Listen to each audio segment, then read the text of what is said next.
Greetings, I'm Scrab, and this is my version of the Tokyo Marui VZ61 Scorpion AEP HPA kit.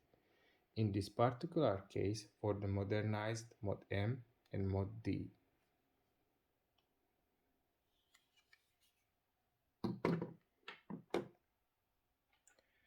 The kit may also work with the classical version or with the lesser copy brands like the Well and the JG. With the ASG, I'm not entirely sure, but if you're asking me, I won't put such an expensive stuff to a box from lesser quality material and poorer manufacturing tolerances. So stick with the Marui. The kit is built around the Bingo Airsoft Design's custom MP7 PolarStar JACK engine, which is only available through other HPA conversion kits, mainly on the Airsoft Junkies website. This is the only HPA engine which is reliable and small enough to fit into the replica. As far as I know, those custom jacks are not available separately anymore, but hopefully in the future. I knew of some guys who are experimenting with the classic PolarStar jack to re-engineer and CNC machine it to fit into the replica's receiver with my kit, but I haven't seen working day product yet. I made such a video last year on my general channel, but I was not satisfied with the result. And I also modified my main part a bit to be more easier to adjust and install. As you can see, it slides in to the lower receiver very easily, but it holds its position very tightly.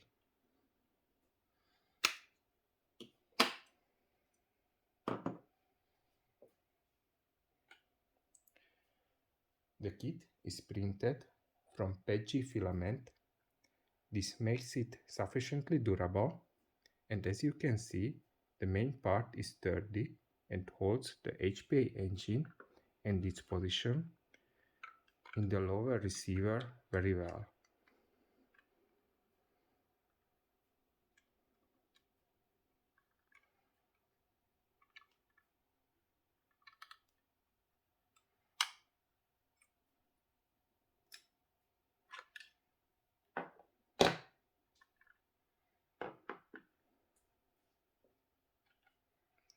This assembled one is the Marui Mod M. The turn receiver and the pistol grip is from the Marui Mod D, and this one is from the Well brand replica.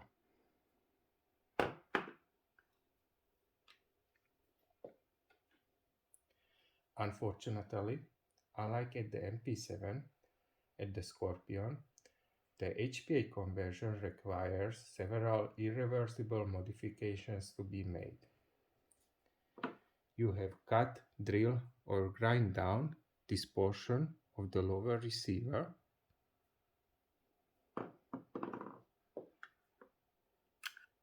like that. Otherwise, even this small HPA engine won't fit in. Let me demonstrate. As you can see, there is a collision between the solenoid and the lower receiver, and if I force it in, there will be a gap between the engine and the kit.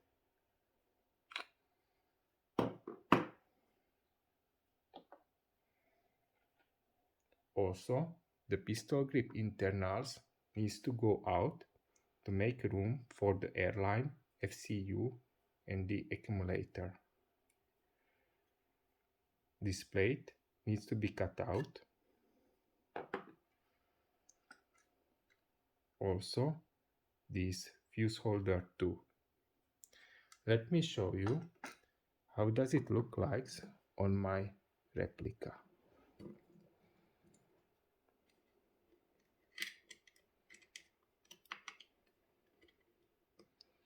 I also stored there a hex key for hop-up adjustment, but about that later.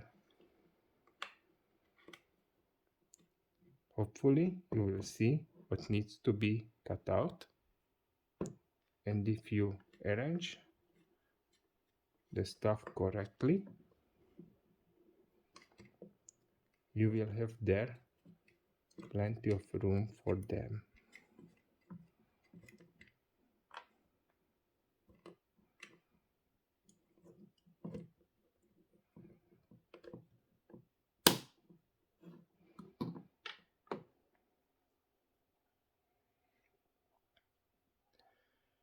A hole needs to be drilled to the grip's bottom cap for the airline.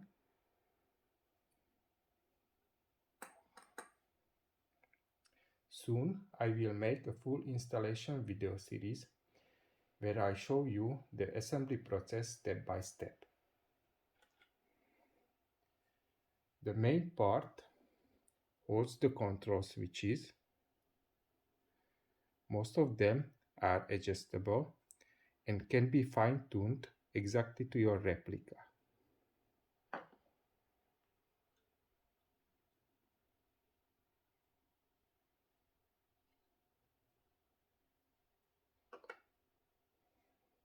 But all of them will arrive pre-adjusted and tested on this tunnel receiver.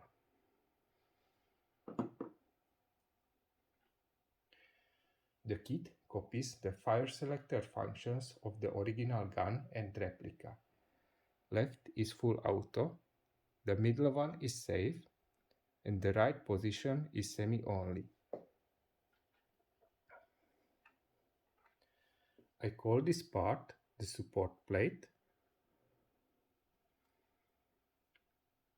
which goes to the pistol grip and holds the trigger guard and supports it.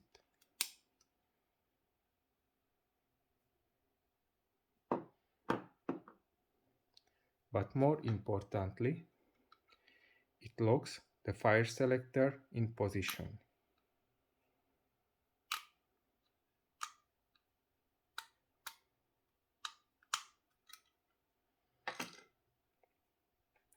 Hopefully, you will hear and see how it clicks and holds its position. Let's test it out. Full auto, safe, semi-only.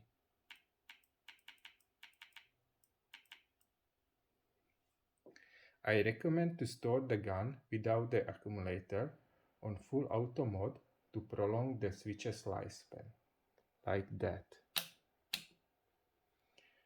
In this position, there is no tension on the switches. I also made a TDC and dust cover shell for the hop-up unit, which is adjustable with a 2.5 mm hex key.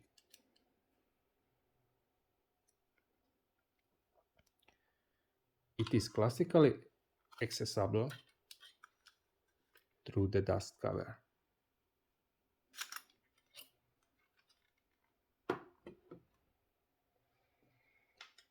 As you can see, due to the AEP gearbox design, the hop chamber is wide open from the side, where the dirt can easily get into the system. My TDC/DC-mod eliminates this issue and also makes the gun more precise, especially with air hop and heavy BBs. Also, it holds tightly the hop unit in position, like that.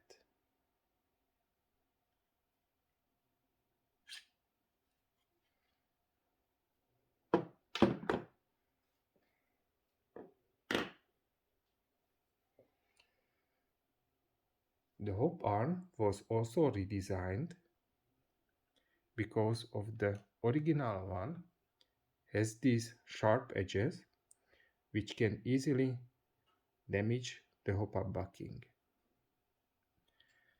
On the Well replica, the backing was already damaged out from the box. Of course, my hop arm requires an aftermarket knob. The Stalker's orange SRS CNC Tiger knob gave me the best performance.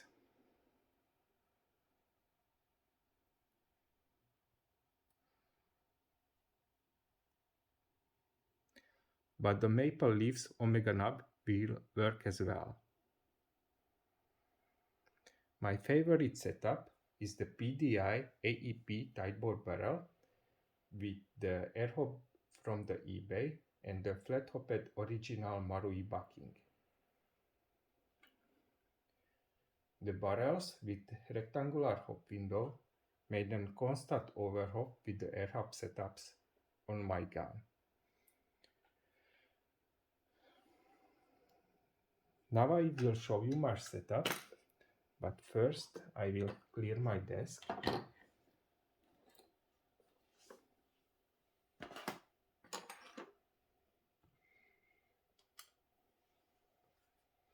To assemble those two parts, you have to pull the dust cover a bit backwards and hit the hop chamber.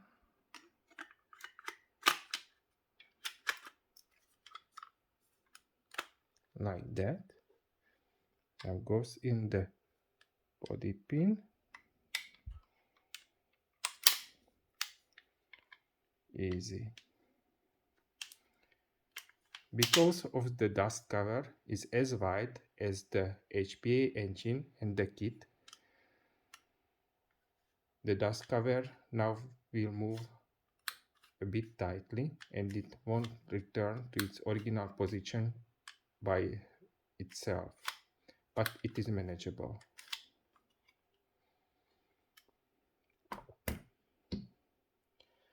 I also made these dual magazines and this QD sling attachment and finger stop as well. So this is my kit. Most of its parts are no longer available anymore, but let's test it out with the air supply.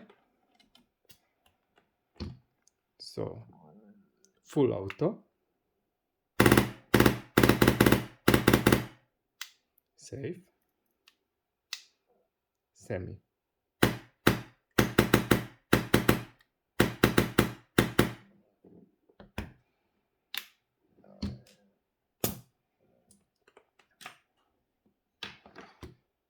So that is it. I have to say I really like this little gun.